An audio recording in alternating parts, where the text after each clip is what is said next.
Phish, reacting to the Seattle and Portland 2025 set lists. So I have only listened to 13 Phish songs in my life because I've been doing the reactions one by one. I never just wanted to put it on in the background like while I'm driving. Like I really wanted to take focus to every video. I didn't want to start running playlists and going through albums. I don't know why. I just felt like I didn't want to just be, oh, it's in the background, you know, like I really wanted to take the time to focus. And I don't know if you guys know this, but I have so many things that I do. I am a mom. I am a voice teacher, a piano teacher, a fitness teacher, and then all these other like side businesses and stuff. And so the creation is just kind of like the thing that I do for myself, just to have a little side creativity, spending every moment I have just like, okay, record a video, like just that's what I'm doing. So, but I know this is gonna sound really weird, but I literally like cried a little bit because, okay, so after the first night in Seattle, I wasn't upset at all because the only thing they played that I knew was Mole, which was actually kind of funny because Mole was the very first song that I ever reviewed for Phish, because I basically did like Russian roulette on YouTube and just was like, I'll pick this one. And then I was like, what is this, you know? And everyone's like, it's a Mike song. I was like, oh, so like Mike was singing and it was like, Mike's not a good singer and has no performance, like he doesn't sell the song. I think Mike's just focused on his bass playing and he's just not a trained singer, right? Which is fine. But that was the very first song I heard. But I was like, this is not that good of a song, okay?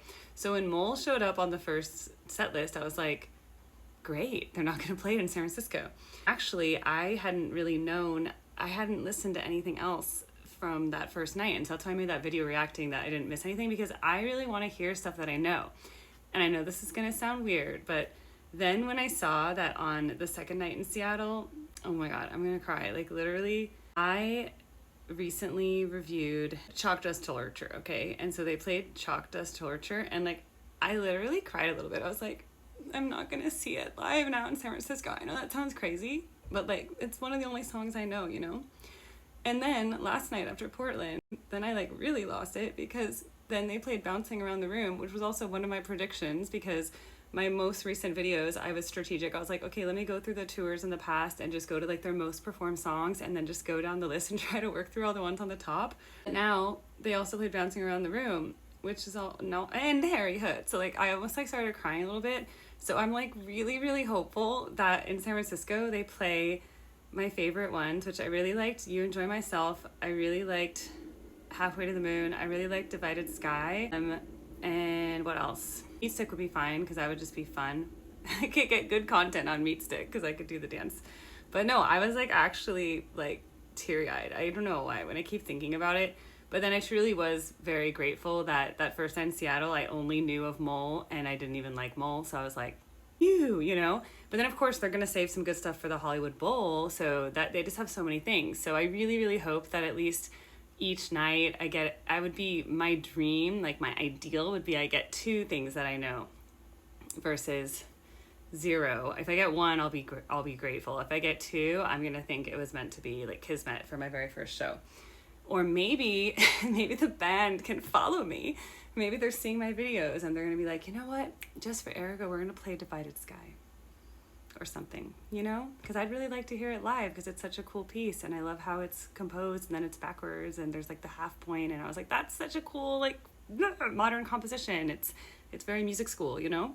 So anyway, that's literally my reaction to the set lists. I was also reading Reddit, Facebook. I'm kind of just gleaning what people think.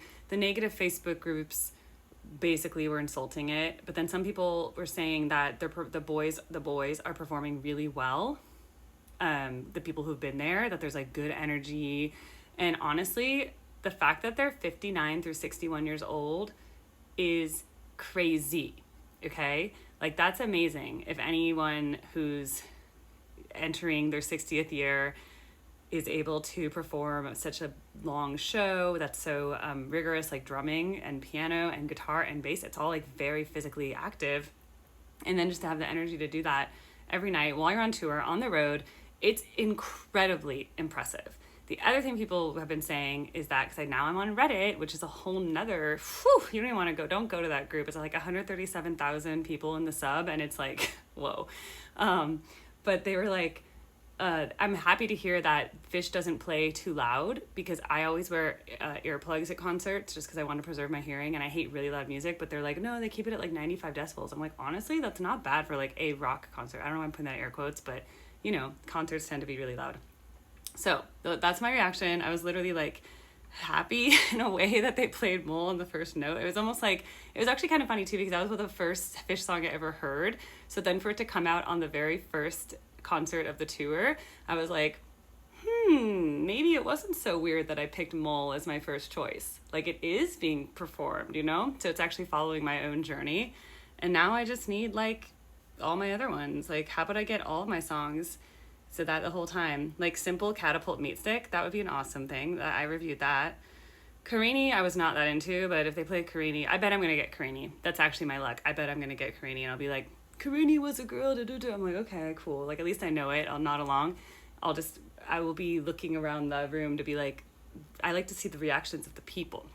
So that's also what I'm reporting live on. I'm not gonna report live, but I could live stream actually. But the point is, I'm gonna be like, oh, okay, how's the room? I'm gonna read the room because I'm really good at reading people. So anyway, that's my reaction. A Fluffhead was a little crazy, but I would take it. I'll take Fluffhead. But yes, I would love a Divided Sky. I would love a Yem. Taste Reba, those are good. Punch You in the Eye. Yeah, they did. That was the one they did that I was really upset about. Or they didn't yet. No, they haven't. There's still chance. There's still chance for me on Punch You in the Eye. I would love that. Okay, let's pray for that in San Francisco. To the LA people, sorry, I want to take all of the songs for myself.